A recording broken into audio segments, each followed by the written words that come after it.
great. But no, he's brought it into the expanded format and just said, if I get this GX attack off, I'm going to win in 2 turns. Yeah, absolutely. Altered Creation GX is honestly just one of the best attacks the game has ever seen.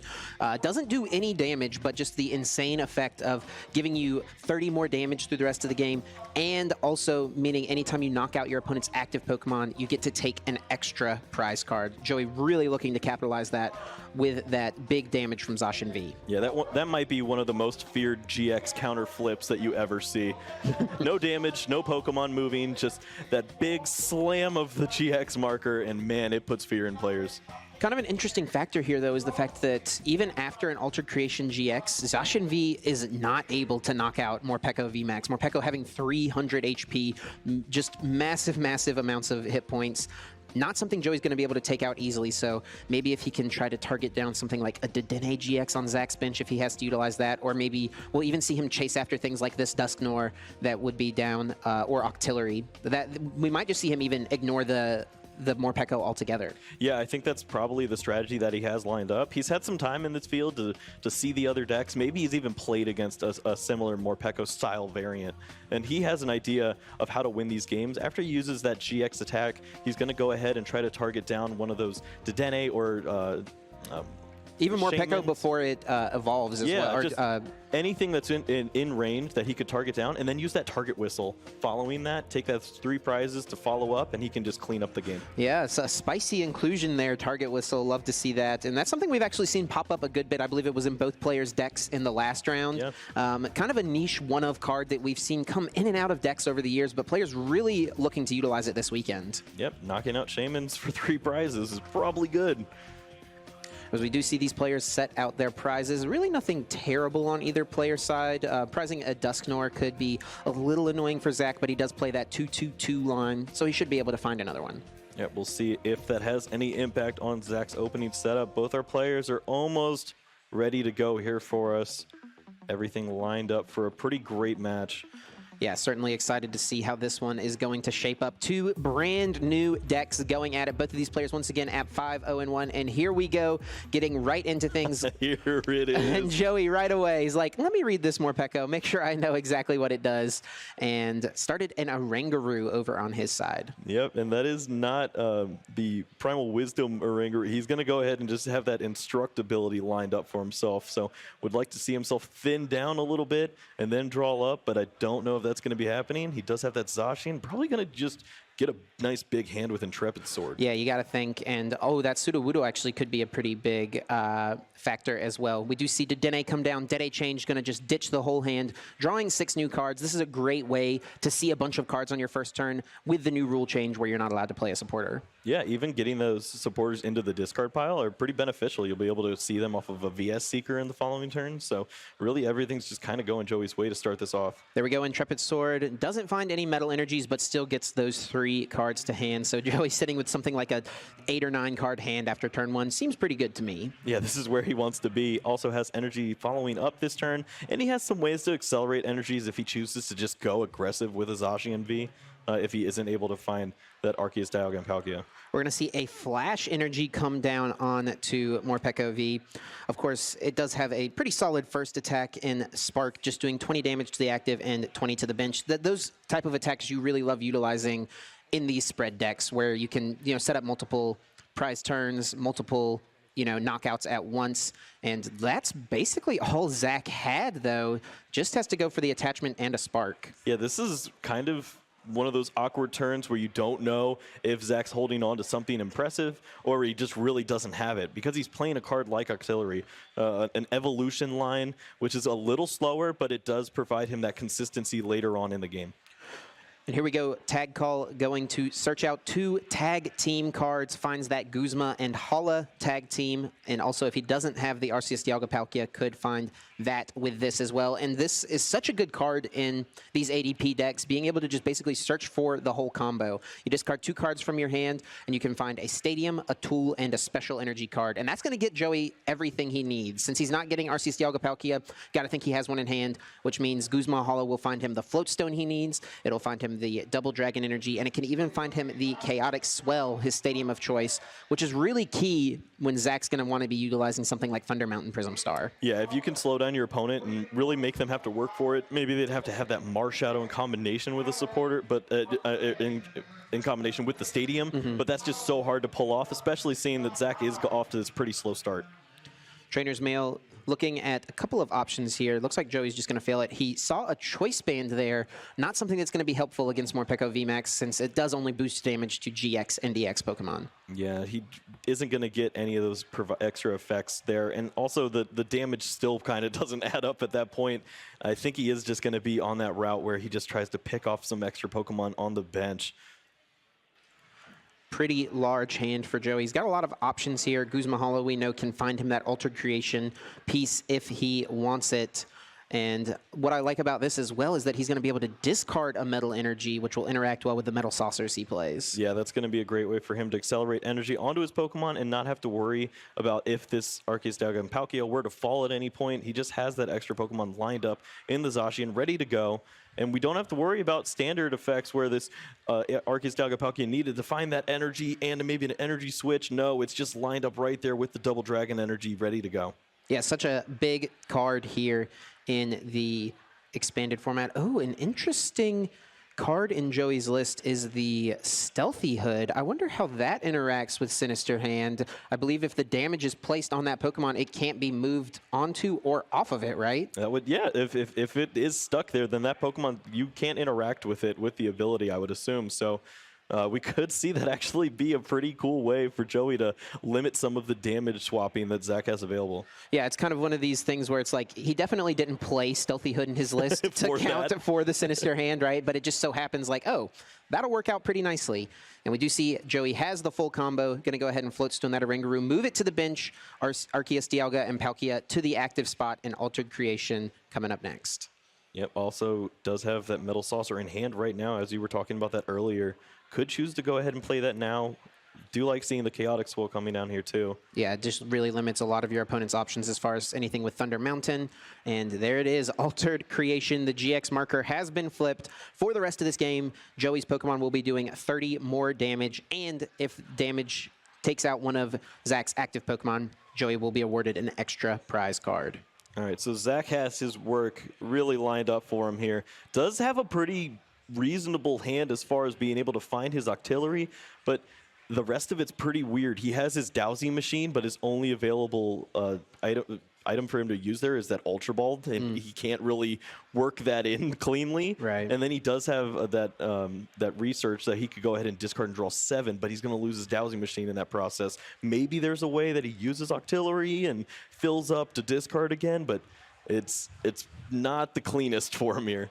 Zach does play Battle Compressor and also has Field Blower in his list, so he could definitely pull off a big turn if he was able to find a large combination of cards with, you know, the Dowsing Machine, finding the Field Blower off of a Compressor, something like that, to get rid of this Chaotic Swell, eventually finding him the Thunder Mountain, and he could lay down some pretty big damage over on Joey's side.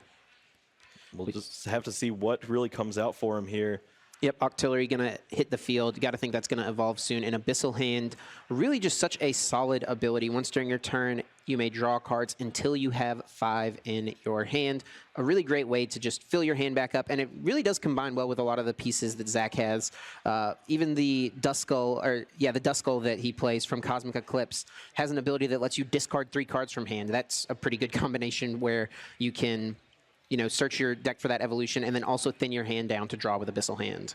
Yeah, we've seen Zach really think of everything in the way that he built this deck, and he put himself in a fairly good position to draw out of weird scenarios like this. We'll see if he can get it one time on stream for himself to put himself in a good position against a pretty well set up established player on the other side.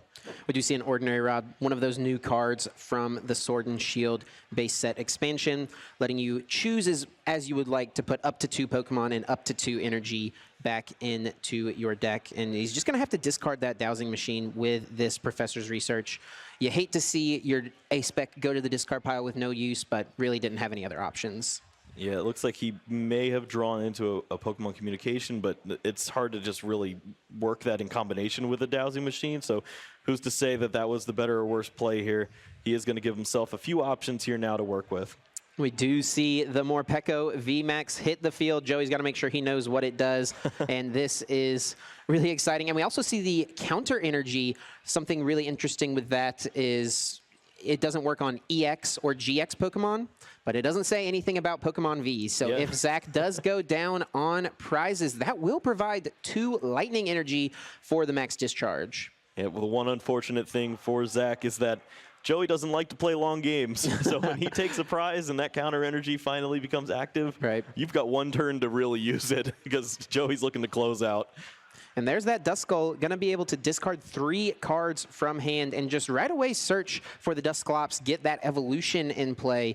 Really a really cool card that came out of the Cosmic Eclipse expansion, and I think one of the reasons that we're seeing Dusknoir have a place here again in Expanded. Yeah, if you see that in combination with Tapu Koko Prism Star, you can start to accelerate some energies along with that as well. Just an easy way to get those into the discard pile. It's such a cool way to drop your hand down for Abyssal Hand too. Yeah, and we're seeing him use that right now. Abyssal Hand does also find a Quick Ball. We see a Battle Compressor, so we could definitely see the Coco Prism Star come up here with the Quick Ball and Compressor combo. Also going to go ahead and just ditch that Execute. Love getting that guy in the discard pile as quickly as possible due to propagation.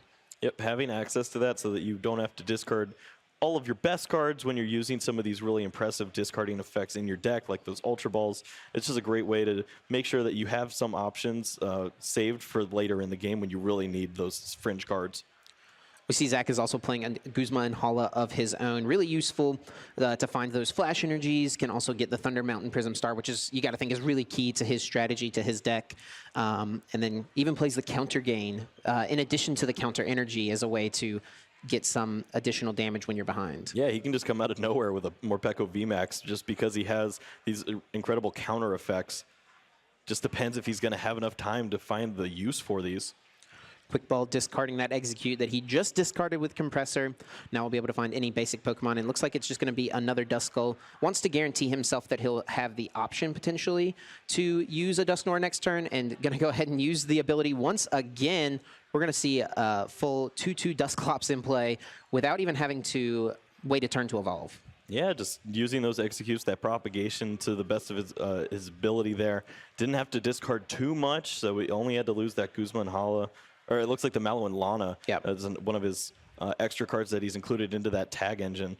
So just that's going to hit the discard pile for him. But, of course, could see that come back later in the Versus Seeker. And it looks like we'll just have to see another Spark spreading some more damage. And then we should see a pretty big turn here from Joey. Yeah, Joey has really put himself in a great spot here. He does have access to multiple attacks just because he has that Metal Saucer. If he wants to get really aggressive, he can take some big knockouts. If he just wants to continue using Arceus Dagapalkia, he can do that as well.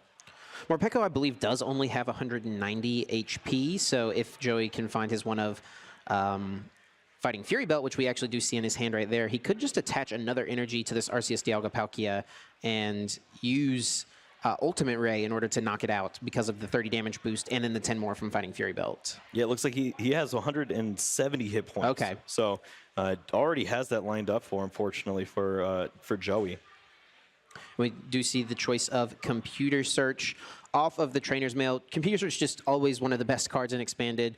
Anytime you're building an Expanded deck, it feels like that's always just the go-to as far as A-specs go, and then you see if something else works in your list. Right. But Computer Search is just consistency, and consistency is definitely king in the Pokemon trading card game. Yeah, Zach decided to go with that Dowsy machine as his option and just wasn't really able to get any use out of it because he saw it too early in the game. Right.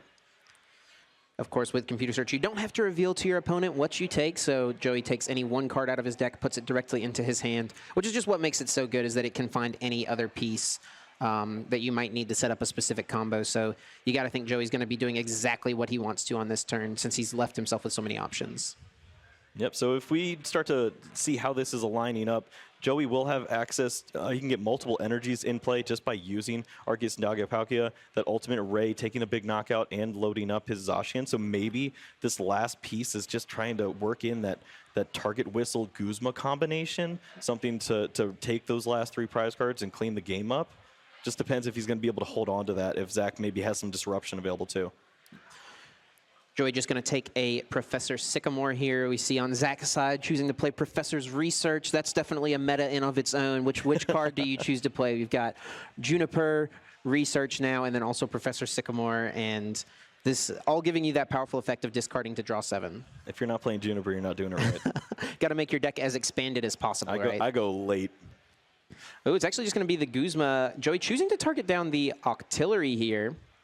Doesn't give himself the option to win the game in 2 turns, but does target down Zach's kind of consistency engine. Right, so this does line up for Zach to get some relevant damage with his Morpeko, but maybe just has that read that Zach's hand isn't that strong. And we do know now that that counter energy has been activated. Only 1 more energy needed in order to start attacking. And we see another Morpeko VMAX and a VS Seeker. Gonna find any supporter card out of the discard pile, and Professor's Research will discard and draw 7. Targeting down that Octillery ended up not hurting Zach too much. Yep, no high five. These players are just gonna keep pushing through, but does see those 7 cards line up for him. Finds the energy to go along with his Morpeko VMAX. So we'll have Max Discharge available for him now. Can get some really relevant damage onto the board and maybe start to make a swing. Joey has to be thinking, did I make the right choice here? Because I kind of want this game to be over soon. Not quite enough damage for Zach to set up a play where he knocks out this Arceus Dialga Palkia. I believe just 20 damage short with what's on the field right now, doing 180, and then there's 80 damage over on Joey's side. So he can't quite knock out this active, but he can set it up to where he can actually, without even, attacking next turn, take a knockout on this Arceus Dialga and Palkia because of the extra damage that'll be in play on Joey's bench. Yeah, there's really cool plays where maybe you use a card like an N, and then you take the prize card, and so that you have the 6 that go with it, and then you draw a few more with the prizes that you take between turns, then you attack. So right. There's some really great ways for you to manipulate that hand size for yourself and hurt your opponent at the same time. And we do see an N hit the discard, so that's probably something he's considering for the future turn. See an Ultra Ball in hand, maybe could set up another Remoraid here, but also has the option to Sinister Hand some damage around. Do you think there's anywhere that, I mean, he could knock out this Pseudo Voodoo on the bench, but I don't know that that's necessarily the best use of it. Yeah, I feel like when you're playing a deck like this with the Dusknoir, it's really important to keep as much damage as possible on the board, especially when your opponent probably isn't going to be doing a lot of healing. And then you make your decisions later on in the game. You also saw your opponent use a Guzma, so it's a little more unlikely for them to just have that Guzma ready to go right now and take your Dusknoir off the board. But it is a little bit risky. Yeah, and that's exactly what we see Zach do, moving 20 damage to the bench so that as much damage stays in play as possible, like you mentioned. And Joey going to play a tag call here. If he finds a Guzma and Hala, he could find that Stealthy Hood and, just hard retreat the energy off of this Arceus Dialga and Palkia. And that would mean that that damage is stuck and that Arceus Dialga and Palkia cannot be knocked out right away. Yeah, you could lock 180 damage from Sinister Hand, which is pretty annoying. Yeah, not what Zach. I'm sure that Stealthy Hood would be a really annoying card for Zach to see right now. But Joey just finds the 1 Arceus Dialga and Palkia, so maybe he, prize. Oh, he does only play 2 Guzma and Hala, 3 Guzma. It looks like he's holding it. There is that Stealthy Hood, comes down, and a Professor Sycamore to draw 7. And that's damage that is going to be stuck on that Arceus Dialga Palkia. Nothing that Zach will be able to abuse moving forward. All right, so we've already seen the supporter for the turn for Joey, so that means that we're probably not going to see the Dusknoir take any damage. So we will see some damage moving around, but is it going to be anything relevant for Zach's side? You'd have to think that the Stealthy Hood locked out so many options for Zach now, and he's really trying to piece together the last bit of his strategy now. We will see a ton of damage come into play on the Morpeko VMAX, and Zach does have a healing option in his list. He's got that one of Mallow and Lana. It doesn't necessarily make, I don't know that it's any relevant healing since it would still get knocked out by a follow-up attack from a Zacian V.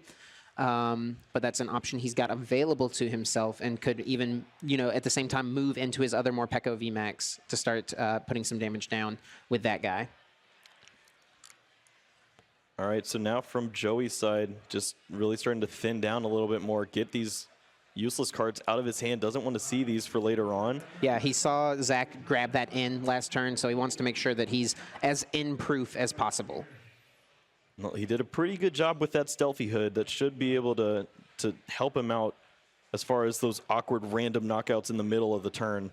Actually goes ahead and chooses 2 Ultimate Ray and power up another Zacian V. So this Arceus Dialga Palkia will go down, but it's going to be some wasted damage effectively for Zach that he's not able to move around anywhere else. Yep. And now for Zach, they're going to go ahead and figure out that interaction that we've been talking about. Just wants to know, just if I do have this damage available, can I bounce it around? Can I move some to him? How's this going to work out? Because it's pretty important. Yeah, so Sinister Hand just shouldn't be able to touch the Arceus Dialga Palkia at all. That damage that is on there cannot be touched by Sinister Hand, and if Zach was to move any damage to the Arceus Dialga Palkia, I believe it would just go away because it can't be affected. So, I mean, it is a legal move to choose to move a damage counter from like a Rangaroo to Arceus Dialga Palkia, but I think it would just disappears into an abyss. Yeah, exactly. So Zach's going to want to make sure that that damage on Joey's bench is moved around a little bit more appropriately. We just see him go for the test run where he just puts 10 over to see what happens. And you really see Zach is kind of not sure what to do here, thinking about how this Stealthy Hood coming into play is going to affect his game plan. Or maybe we're getting a just confirmation ruling from the judges, making sure that everything is as it should be. Yep, Joey seems pretty confident in how that interaction works. He really didn't have any questions to go with it, went ahead and played that Stealthy Hood and kept on moving. Yeah, and this is like the stuff I love about Expanded, where it's like we have this Boundaries Crossed Dusknoir from 2013 that's interacting with a Stealthy Hood that came out last year sometime. These are cards that were never meant to really interact with one another, so seeing them clash in Expanded means that we've got to find new rulings and that things just need to be cleared up. So just making sure that everything is as it should be. Yeah, it's pretty cool to see just how these interactions do work out. You can see Zach already asking Joey about some of those interactions too. It's funny to see this happen just now for these players. So probably this matchup hasn't occurred just yet for Zach, especially with the Stealthy Hood in the lineup. That's something that you usually see for the standard format, and now seeing it expanded. It just adds to the list of 30 things that can stop you from doing something else in Expanded. Yeah, exactly. Stealthy Hood, probably in Joey's deck for that Disgusting Pollen Vileplume that we've seen be really popular. Of course, 2 Rowlet and Alolan Exeggutor decks did make top 8 in Dallas, so wanted to make sure that he had an answer for Disgusting Pollen, and that's, you got to think why it's in the list, and just so happens that it works out in this matchup as well. Yep, he's getting full use out of it here, and it looks like it's going to be pretty impactful. See Zach just going to look through that discard pile. You might as well take some time here to figure out what your opponent's resources have been, which of his resources have been expended, make note of things moving forward in the game. And, we actually see some of these cards over on Zach's side as well, like Counter Energy, something that was never meant to, really be with was made way before VMAXs were even, thought of, and now giving you that extra energy reach, really solid in a deck like this. Yeah, this has worked out really well for Zach. He does have that extra push, especially when we saw the Chaotic Swell, no Tapu Koko coming down, so with some of that energy acceleration really wasn't available to him early on. He really did need that knockout to happen and have that counter energy available to start getting this damage, which looks like it's putting him in a spot to start taking some prize cards and really mess with what Joey's going for. So play has resumed. Zach goes ahead and attaches a Lightning to that benched Morpeko. And we're going to see an Ultra Ball as well, just ditching an Execute. And also another Morpeko. Once you've set up 2 VMAXs, you don't really need the other one. And we do see that Tapu Koko Prism Star coming down, Dance of the Ancients. Such a powerful ability, letting you accelerate 2 energy into play. Yeah, we've seen it in a lot of decks that maybe not even have the Lightning Pokemon to go along with it. And now we see it in a deck that's getting some use out of it with Lightning. And it's going to finally be able to use that Morpeko VMAX, get those energies into play. Maybe Zach can save this active Morpeko from being knocked out on the following turn, which would end the game. Right, yeah. VMAX is, of course, giving up 3 prize cards. Now, whenever Joey uses Altered Creation, just that extra prize card effect is going to be a big difference. And we do see Zach utilize that in putting Joey just to 4 cards and kind of putting on him, like forcing him to find that Guzma. Yeah, this is pretty tricky for both players, honestly. Zach isn't going to be able to get the push damage knockout that he was looking for. But he is going to get a lot of damage down to really line up the knockout on the following turn. All right, so we are getting an update from the head judge. Stealthy Hood prevents any moving of damage from the Pokemon it is attached to. If Stealthy Hood was attached to a Pokemon that did not have the damage, that Pokemon could be targeted to move the damage to, but the damage would be blocked by Stealthy Hood, and essentially fizzle out, kind of what we were talking about. And Zach's going to go ahead and utilize that Dance of the Ancients, sends that guy to the Lost Zone, and the third energy put onto Morpeko VMAX, and we'll probably just see the retreat and attack at this point. Maybe some movement of the damage with Sinister Hand. Yep, Zach has put himself in a spot to get an extra attack off, and it looks like that is the attack he needs to keep him in the game. He's going to be taking a big knockout, so thinking of taking that counter energy out of play, or the counter energy out of the play here, and he's going to go ahead and do that. Just retreats here into the next Morpeko. All Joey needs to finish the game is a Guzma, though, with 2 Zacians fully powered up on the bench. I don't think there's enough damage to deal with one of those Zacians, let alone both of them. So this is really what it's going to come down to. Off of these 4 cards Joey has been left with, does he find Guzma? Does he find an out to it? Yeah, we talked about him having that 1 Guzma in the discard pile already. Don't actually see VS Seeker in the list, so he does have those 3 raw copies of Guzma. He's going to need to find one of the remaining 2 to take the game here. He does play Tapu Lele, but his bench is full, so his real only option here is going to be finding the raw Guzma off of either these 4 cards or a top deck or something like a Trainer's Mail. All right, Zach is placing the damage, trying to find the optimal way to move all of this. Yeah, and looks like he's just doing the same thing he did last turn, where he's spreading the damage equally across the board. And this is really, pretty heads up. He's played this deck at least these 6 rounds. You got to think he tested it a lot heading in as well, to where he knows that keeping as much damage in play as possible is what he's going to want to do. Zach will take 3 prize cards here, knocking out that Arceus Dialga Palkia, spreads a ton of damage to the bench. Joey sends up a Rangaroo, which is also another way for him to dig if he drew cards that can thin his hand down. But this is it. Does he find the Guzma? This also frees up a bench spot, so if he has Lele in the deck, something like a Quick Ball would also be an out for him.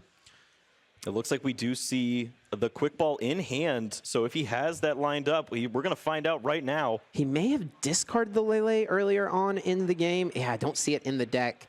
And if he's got, I think I do see a couple Guzmas there, so he's going to thin his hand down as much as he can. We see a couple of elixirs drawn off of the end. Those are cards he can just burn. Even if he doesn't hit them, he doesn't really care at this point. He's got 3 energies on 2 Zacians. He just wants to get those out of his hand so he can draw more with Instruct. Right, we looked through. We really didn't see many energies in there. I don't even know if there is 1 energy in there to go along with this. So just going to pull these out of his hand right now. Look to find the last maybe 2, 3 cards, depending if he can get that last card played in his hand, and draw into that Guzma. We did eye up at least 1 in the deck, and looks like the deck is about 10 cards.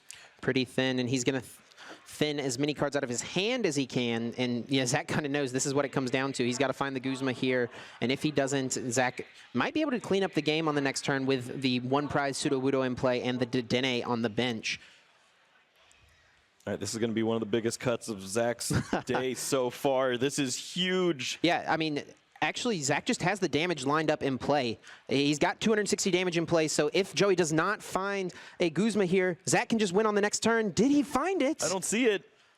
And I think that with 260 damage, all Zach has to do, if there's not another Stealthy Hood or something from Joey, is move 160 to Dedenne and move 100 to Sudowoodo, and that would be his last 3 prizes.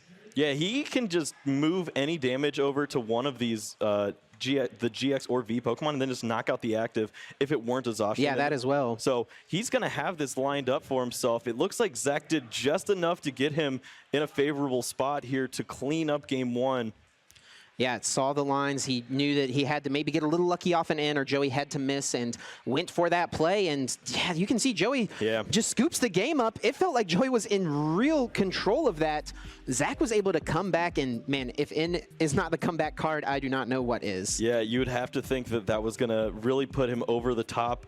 But we did see that that interaction with the Stealthy Hood was so important. It really bought Joey that extra time. He didn't get to see that damage push up and then the cards drawn from the end. So it gave him that extra turn. But I really think that the deciding point was when Joey decided to take that Octillery off the board. If Zach didn't have the hand to combat that, the game was just sealed. But Zach had everything he needed to really push. Yeah, he hit that VS Seeker, meaning he could research to draw a ton, and that made all of the difference.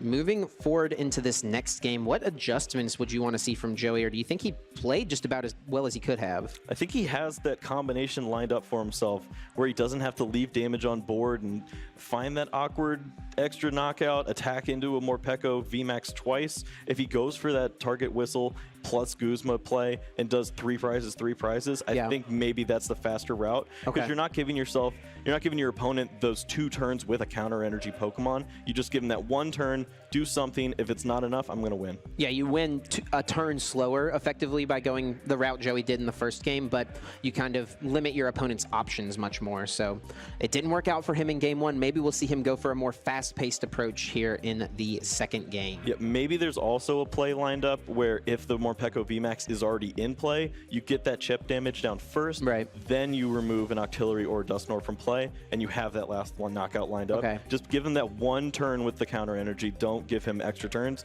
because you see how the damage piles up. It's pretty wild when Zach can just do whatever he wants with all the damage. We saw Joey use a lot of Trainer's Mail in his last turn as well. I wonder if maybe there's a reason to like hold on to Trainer's Mail towards the end of the game to where you can dig that, if you hit that card off of either Instruct or the End, like that's another 4 cards you see that can effectively find you the game. Yeah, it could find you that target whistle and really just clean up at that point. You got to think Joey's probably going to be going first here. It's kind of an interesting choice in the expanded format now that you aren't able to play a supporter on the first turn. Typically, these Zacian V-decks are ones that haven't minded that too much, especially since you can utilize Intrepid Sword to draw some cards to end your turn. Yeah, I think that everyone else who has that discussion in their head, well, do I want to evolve? Do I want to do this? Anyone playing Zacian just goes, I like 3 cards. I'll do that. Yeah, going in second, probably a disadvantage for Zach since, his main attackers are evolutions, but maybe at the same time, not really, since Spiritborn Evolution lets him search out the Dusclops. He can get closer that way, and then also get some damage in play turn 1 with Spark if he gets to attack turn 1. Yeah, we did see that as his attack of choice, just really trying to soften up some of the damage so that he could make some big plays, but I don't know if that damage was enough of a relevant factor for him. Maybe he just really needs to focus on getting that Tapu Koko down and getting that 1 big attack off early. Sure. And also kind of the line Joey went with as far as knocking out Octillery initially, that turned on the counter energies for Zach, and that let him get that, just for 2 energies, start swinging for 180. Maybe if he just hits the Morpeko VMAX, like you were saying, and looks to knock out Octillery following that up, that might be a better line to where he doesn't turn on those counter cards too early. Yeah, if we saw that in combination with a Chaotic Swell, you'd have to think that that would really hinder what Zach's able to do on that turn. Might not get the energies to get a relevant attack off. Players are going to be setting out their prize cards here. We see one of those counter energies, a Duskull as well. Joey prizes a couple of energy, which could be problematic with his Max Elixirs, and does prize 1 copy of Arceus Dialga and Palkia, which is not too bad though, since you only need to utilize 1. Yep, he does have that available to him. Doesn't have to worry about it getting knocked out by anything wild. You usually see Zach taking a few turns to get damage into play, so 1 Arceus Dialga Palkia should be plenty. Joey right away plays a Trainer's Mail, finds himself a Quick Ball, and we got to think he'll see that played right away, searching his deck for 1 basic Pokemon to get onto the field. Also has Guzma Hall in hand, so he's got the turn 2 Altered Creation set up. Yeah, he also has Max Elixir. He has a lot of pretty good cards lined up for him in this opening turn, so Joey should be able to give us a really good game. Just depends on if he decides to go with a similar strategy or if he thinks that something else is going to work for him better. Also discards a Metal Energy, which is great for Metal Saucers. Gonna activate all of those so that they can be those energies can be brought back from the discard pile and attached to a benched metal Pokemon. Over on Zach's side, he started the Tapu Koko Prism Star, which is really not a place you want to see this card. You can only utilize Dance of the Ancients when it's on the bench, and having it active means that you can't Dance of the Ancients to a Pokemon and then attack with that Pokemon in the same turn. Yeah, and you really don't see him using many switching effects, just has the 2 Float Stone. Having to play a Float Stone on a Pokemon that you're just going to throw into the Lost Zone is probably not the best idea, but you got to do what you got to do to get through in this point of the game. Here comes a Max Elixir with 2 energy prized. Can Joey hit? He does right away. Finds a Metal Energy. pretty good to hit there after prizing 2 and then also discarding an energy. He was definitely limited as far as the energies in his deck and hasn't really, since he can't play a supporter on this turn, hasn't really thinned his deck too much yet. Yeah, don't tell Joey the odds because he's going to hit no matter what. He doesn't care. You never tell me the odds. and also gets that double dragon energy attached to the bench and Intrepid Sword drawing 3. Let's see if he hits any metal energy from this. Nope, just going to put 3 cards in hand. Only hits it when it matters. A couple of quick balls over on Zach's side, so he'll have plenty of options, but I don't see a supporter card. Might be having to go with something like a Dedenne on this turn. Not really a Pokemon he would like to bench since it just gives up 3 prize cards effectively once Altered Creation happens. Yeah, we saw Zach decide to not go that route in the first game, and I don't know if that was by choice or by just the way his hand was working. He really doesn't want to put a Pokemon like that into play. He'd rather just go for that Remoraid and find his Octillery the old-fashioned way. A little slower of an approach, but he did have just enough turns to close out in that first game. Eyes up a Morpeko here. Definitely wants to go ahead and spark as quickly as possible. Get a little bit of damage in play. You know that Joey's next turn is going to consist of him using Altered Creation GX almost certainly, so no risk of this guy getting knocked out right away. And with another quick ball in hand, it also has an Ordinary Rod. That could be a pretty good card for him here to shuffle back some of these pieces he might not want in the discard pile before using Dedenne. Yep, looks like that is going to be the route that he goes with as he goes ahead and throws away a Pokemon that he does want access to. So can go ahead and use that there. And just the way that this pans out, he will be able to have a Lightning Energy in discard after the Dedenne. So pretty strong turn here for Zach to start him off. Yeah, this is going to work out great. He can, as long as he finds one of his float stones, he can move this Cocoa Prism to the bench and even go ahead and use Dance of the Ancients to start powering up a second Morpeko. I think you do want to go ahead and get 2 down this turn and try to evolve them as quickly as possible since the VMAX is way less susceptible to getting knocked out right away. And Dedenne Change will discard that 1 Lightning Energy, 6 cards here, and he's seen a lot of cards and has not even played a supporter yet. Well, that might continue. Man, 2 Executes, 2 more Peko VMAX of Flash Energy, and an Ultra Ball. Ultra Ball being the only live card in the hand, really. Can't evolve on his first turn. Execute's not very useful when, besides being in the discard pile. So maybe we just see this go get a Remoraid and hope to find an Ultra Ball next turn? I think that's really the best play that he has lined up for himself. As soon as you're using the card now, you have to assume that it's going for Remoraid. He doesn't want, if he was going for like Surprise Factor, second Dedenne or something, maybe we'd see it, but I don't even know if he has another one in his deck. Yeah, just plays the 1, doesn't even have any Shaman EX either. So yeah, it's just going to be the Remoraid grabbed. And looking to top deck an Ultra Ball or an Octillery next turn. But this is, his best play with the cards he was dealt for sure. And, I kind of like seeing how players navigate these situations, obviously, whenever things don't go according to plan.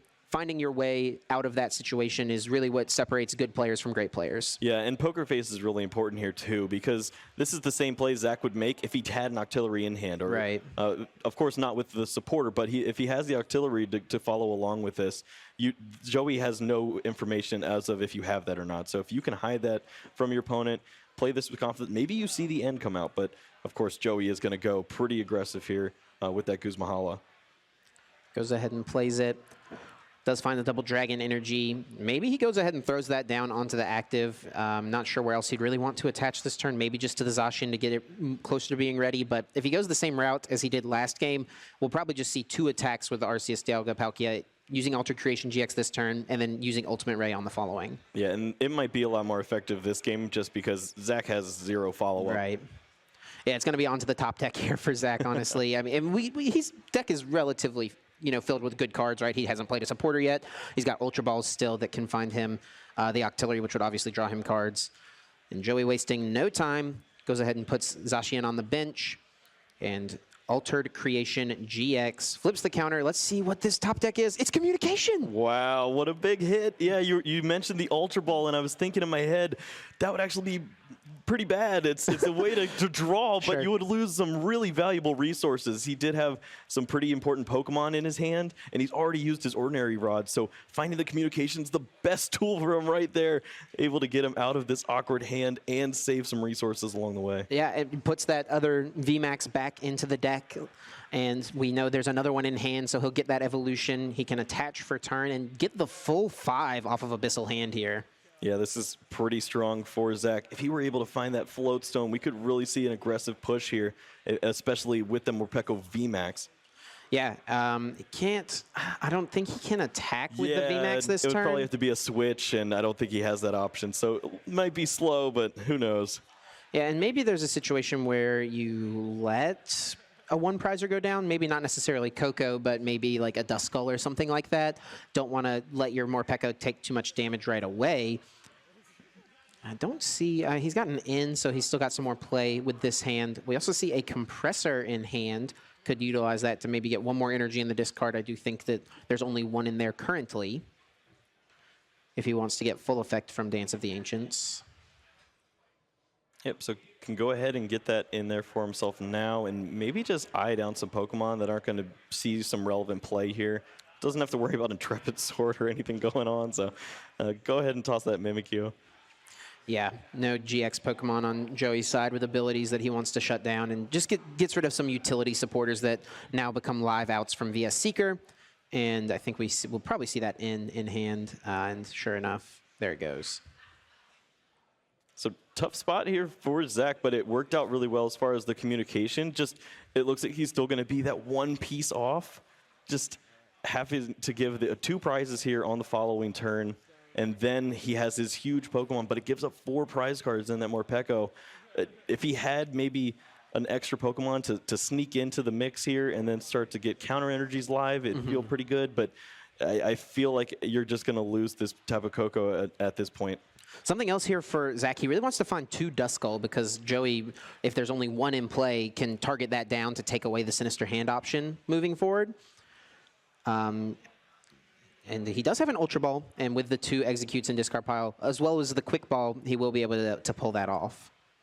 Something we also haven't really mentioned is that Joey is playing a lot smaller of a bench this game. And I feel like that might be a part of his strategy as well. Yeah. Just not giving those extra 20 damage, stack, stack, stack, and then push. If you're just dealing with 180, you're going to win that fight.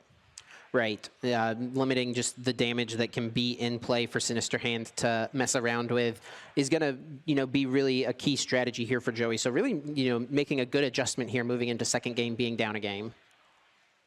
Just depends if he's going to have enough time to really get the 3 match points out of this. You'd have to think at this rate that it's going to probably be a 2-game set. Yeah, I don't think that with how much time is left in the round, it's likely Joey would be able to win a 3rd game. He would have to win this game very, very quickly, and then it would probably be a bad draws situation on Zach's side. And Propagation, though, will bring 2 executes to hand, discards another card for Spiritborn Evolution, and we will see a Dusclops come into play. So Zach is getting the pieces together. Does have to let this Coco Prism go down, which isn't great, but honestly, it's better than letting the Dusclops go down, I think, because Dusknoir is just such an important part of your strategy. Yeah, I think this lines up for that play you were talking about earlier in the first game, where maybe you do find that counter energy plus counter gain play. Following this knockout here, you can have an answer if something were to happen. If your Morpeko VMAX takes damage and you need another Pokemon to start swinging, you could get that play, get that big attack off with a Pokemon that's safe, and then you're just dodging a Guzma one more time. Ultra Ball will get rid of 2 executes. Looking through his deck, I think he did prize his other Duskull this game, so that's not really going to be an option for him. Maybe just wants to go ahead and get the Dusknoir in hand, increase his better top deck outs potentially. And yeah, that's exactly what he'll go for. Yep, and this really doesn't do anything over on Joey's side. It's just as threatening to know that the Dusclops is there and to know a Dusknoir is in hand as to not know it was there. Right. You're going to probably clear the Dusclops at any point either way. It is just going to have to be a pass. Joey here, I think, aware of the time, looks like he was moving a little more quickly. Does have a computer search in his hand, so that means that really, the world is Joey's right now. He has as many options as he wants, and Metal Saucer will go ahead and get some energy acceleration as well, getting that extra attachment in play. And this, at the end of this turn, if he does go for an Ultimate Ray, which we do see, he'll have a total of 5 energies in play on benched Zacians, including the ones on the, in addition to the ones on the active Arceus, Dialga, and Palkia. Yep, and he drew 2 more off his prize cards, so he's got a lot of energies to go along with this. I do like the play of having 3 energy on the Pokemon that doesn't have the Float Zone, just in case something wonky does happen. Yeah, you'll probably want to put the, if that gets Guzma this turn, you'll probably want to put the Stealthy Hood on that. Over on Zach's side, we know he's got the Dusknoir. Doesn't do much good until there's damage in play, though. And he does bench the other Morpeko. I guess he already has the Dedenne in play, so, I mean, Joey can just win the game next turn with a Guzma. Or no, he would not, because the VMAX has not been damaged yet. Yep, so we'll see 2 more turns, but I do like what you were mentioning about that Stealthy Hood, because it should be pretty impactful. It does actually have it in hand right now, but we saw him also hold on to Computer Search, which is a really veteran move for Joey, to know that even though this could be really helpful in this turn, I don't need it right now. I'm going to need this later to close out the game. Yeah, and doesn't, maybe being a little frostbit from last game, right? Doesn't want to get hurt too much off of an in, leaves himself that out. He doesn't need anything right away, but if he draws it off of an into 4, that becomes an out for whatever piece he might need. That's right. Well, we are going to see Zach going for his classic play there. He has that N off of the VS Seeker now.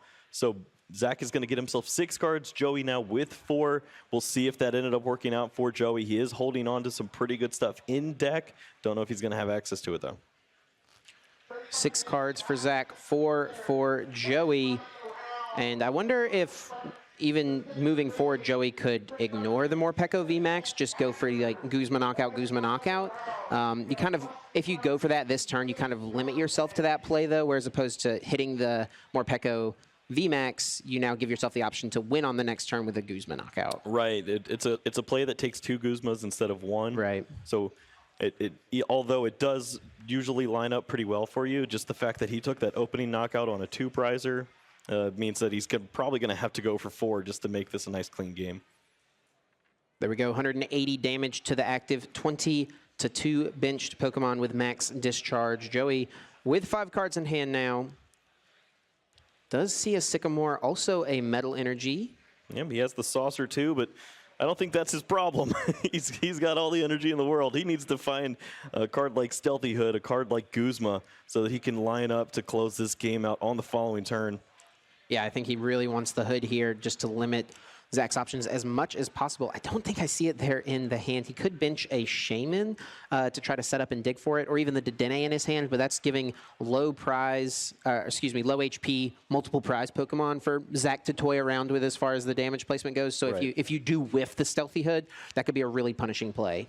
Yeah, we're actually at an interesting number as far as damage that's on board, too. We're at 220, so you don't really have a push knockout lined up just yet. So if you were able to get that Stealthy Hood in play, locking out that damage could be huge.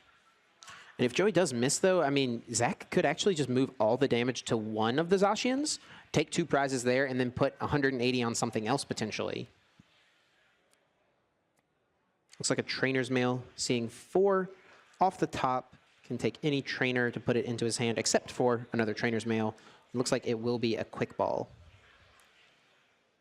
And this is where we'll see how important it is for Joey to continue pushing forward, or if he knows that I really can't afford you knocking out one of these Pokemon, one of these really susceptible Pokemon, like a Dedenne or something like that. Looks like he's just going to start to thin out his deck there.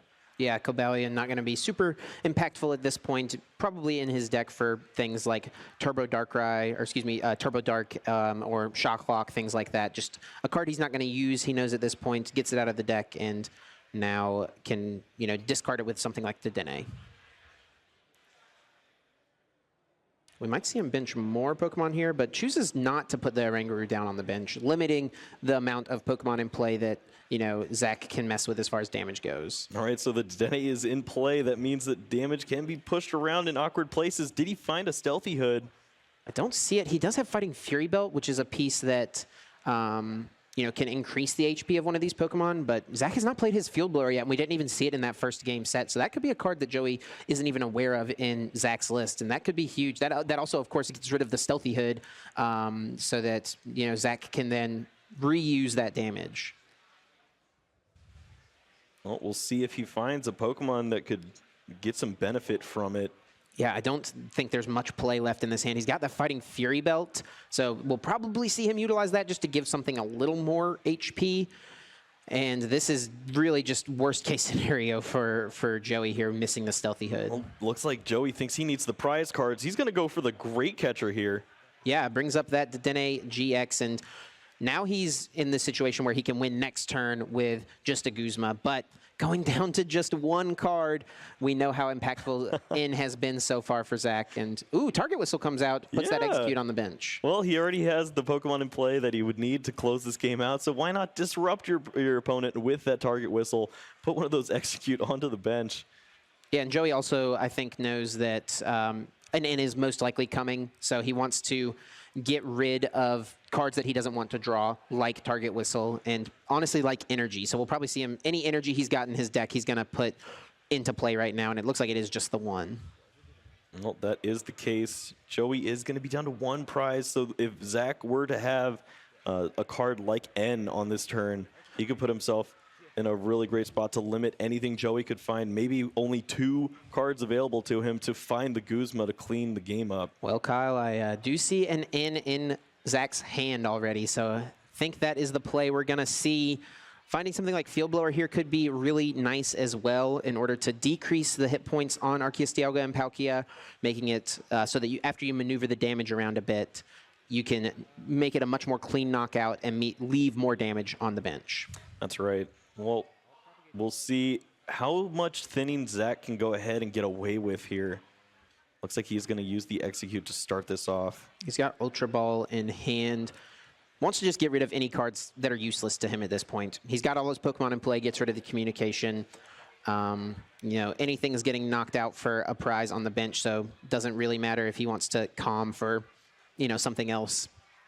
Just wants to thin the deck out, gets the Morpeko VMAX, goes ahead and evolves the benched Pokemon, and we will almost certainly be seeing the N.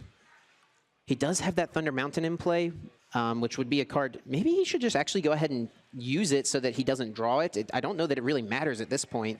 Yeah.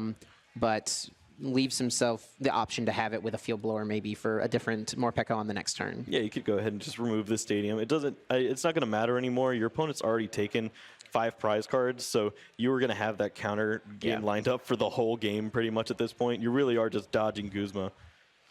Yeah, I guess it could matter like if Joey whiffs next turn but still hits this Morpeko VMAX hard on Zach's next turn. If he's not going to win the game, he wants to attack with the Pokemon that's not damaged. So in that instance, he would want it in play for this just so he could go Attach plus Thunder Mountain. Sure. So that might be what he's thinking of, why he decided to save it. And we see Dowsing Machine. That's something that he can utilize to get any of these trainers that he's already played back. Well, whatever decision he makes, he's going to have to start making it pretty quick. We are at 53 seconds left in the rest of this game, but he is 1 game up. Yeah, so it's going to come down to, if this game does not complete in a best of 3, if time is called in game 2 and the game does not finish naturally, the match is awarded to the player who won the first game. So I think it's either going to come down to, if time is called during this game, Zach will win. If Zach wins this game, obviously Zach wins. But if Joey wins, then we'll go to a tie. And these players aren't necessarily eliminated at that point, moving to 5-0-2. But locking up a day 2 berth right now in this round would be huge. Yeah, 5-0-4 is a really weird way to make it into cut, but I've seen it all way too often. It's definitely happened, for sure. Well, what is the most impactful card that he can find himself here? Almost thought about Mallow and Lana there, too. Yeah, I think that Battle Compressor is going to be the best option here. Just thin his deck as much as possible. And it does look like time has been called. So Zach will be at turn 0, and then we will have 3 more turns to close out this game. Well, that will give Zach 2 opportunities to at least limit Joey. Joey then has 2 opportunities to find this Guzma, really, because it is starting to look pretty dangerous. I don't think that Zach had the Field Blower. That would be a pretty big card for him here, getting rid of that Fury Belt so that there's less damage in play. Oh, but he hasn't used Abyssal Hand yet. Let's see if he can find it off of this. There's Thunder Mountain. There's Field Blower. That's actually a pretty big grab here, I think. Do you ever think he saves it for the Stealthy Hood, though? Yeah, this is tough. He would be able to open that up, but honestly, at this point, you're thinking Joey can't have anything left. I'm just gonna dodge the Guzma at this point, and I'll be fine. Right. So now the math comes in. 80 damage can be moved off of the active, and Max Discharge will still pick up the KO. So we'll see where he wants to place this damage. Probably just spreading it evenly across the 3 Pokemon on the bench. So he's left with 120 damage in play. So spreading 40 on each one. I want to know if there's even a case for taking the knockout in this point, because you do get the maximum amount of damage in play if you just keep it all there. Like, you could keep that damage and maybe get something else going. The following turn, that 20 damage could be relevant if maybe you push it onto 2 big Pokemon that could take knockouts. Looks like he is going to opt to leave 100 on the active, wanting to pick up this KO here. I mean, it's really just going to be this one card from Joey. Does he find Guzma or does he not? Right. He might be left with 2 more turns, like you mentioned. And you can see Zach is really wanting to make sure. I mean, that's kind of the thing with these decks is, like, just every single damage placement really makes a difference. And you don't want to misstep anywhere. And looks like he has placed 40 across each of those benched Pokemon, spreading the damage out equally. Which does play around any sort of hood plays from Joey. If he put it all on something like the Dedenne, then Joey hits the hood for the Dedenne. That's, you know, way more damage locked up than there should necessarily be. Yeah, well, also taking the knockout is a pretty great way to play around the hood, too. Because if you just locked up with like 10 hit points left on there and he plays the hood, that'd be pretty bad. Yeah, that's true as well. And he has already, we did see him play the Field Blower. So taking that knockout ends up being the correct play, I think. And well, Joey with just 2 cards. I didn't get a look at what they are, but if he had Guzma, he would have played it by now. So they've got to be something not great. And this is a situation where I wonder if Joey, just in case, should have put down that Oranguru. Lets him dig a little more. It does become that awkward, like, extra prize. Yeah. But is it worth it, though? I feel like it maybe would have been for this situation exactly. Yeah, maybe your opponent would have moved the damage to try to take that knockout, too, then. Okay, sure, yeah. So it is scary. I was wondering, maybe you hold out for the computer search, holding 2 cards, but it looks like he's going to opt for the Stealthy Hood and give himself that one opportunity for the Guzma. And this is, I mean, that's a good card for him to find in this situation as far as, like, making the game last a little longer. Because otherwise, I think Zach would probably be pretty close to having the damage in play, but it is just going to be actually an Intrepid Sword. Yeah, I like this. Yeah, this is a good way to give himself a few more cards. Maybe he could find the Guzma. Knows that it doesn't really matter if you attack into this. You give yourself the exact same win condition. So now on Zach's side, he's still behind on prizes, so the counter gain is still active. And it's, I think, you know, you got to go for an N once again, right? Yeah, he's already moved that VS Seeker up to the front, knows that that's going to be the best play there. Can't give your opponent all those different cards to find the way to win. If he does have a computer search in that hand or anything that could find him that Guzma, then the game just ends right there. And all this hard work only turns into 1 match point. We do see the VS Seeker for the N. Sinister Hand going to move some damage to that Dedenne. Now 180 will be exactly enough to pick up the knockout. No wasted damage. And Joey will just have those 2 cards to play with there. Maybe could find the Oranguru, but it's going to have to be one of those Guzmas off the top. Yeah, I feel like he's played less Trainer's Mail this game, and like you said, he does still have the Computer Search. Computer Search won't really be working for him since he's only going to have 1 other card in hand. Right. But those mails could become live outs, and yeah, it's just going to be the Morpeko hitting for 180, moving 20 onto the Dedenne. Does Joey find the Guzma? Oh, 2 Guzmas! He only needed 1, but he got exactly what he needed, and that is the most exciting end to a game that I've ever seen that is just going to ultimately be a tie. Wow. finds the second one off the top two, and Zach just has to give him the high five. Says, wow, all right, man. All that work, 50 minutes of battling, and just could not end up getting the match win. They're going to have to settle for the draw. Both these players 5-0-2. What an exciting finish to that one. I mean, you never really want to, finish up with a tie in your round, but I think after how game one went, Joey's going to be fine taking that tie. And, neither of these players are eliminated. 5-0-2, great spot to be in. You've got 2 more rounds to get a win to lock up that day 2 spot, or even if you tied twice more, that would get you there at 5-0-4, being 19 match points. So both players still in a fine spot. Yeah, you see, even when Joey wins with such an amazing amount of cards there at the end, just finds both of them at the very end, doesn't even need them. He just goes, yeah, I have it, I win. And, like it's not even cool for him, because he wants those 3 points so badly.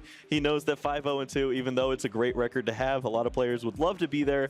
It's just that little bit of awkwardness in where you're going to go the rest of the event. Do I try to ID twice with players and then I'm just kind of point chasing at that, or do I just really push forward now, try to go for the 7-0-2 and put myself in a pretty great spot to close out and get to top 8? Well, that was a really exciting one, guys, and we will hopefully have much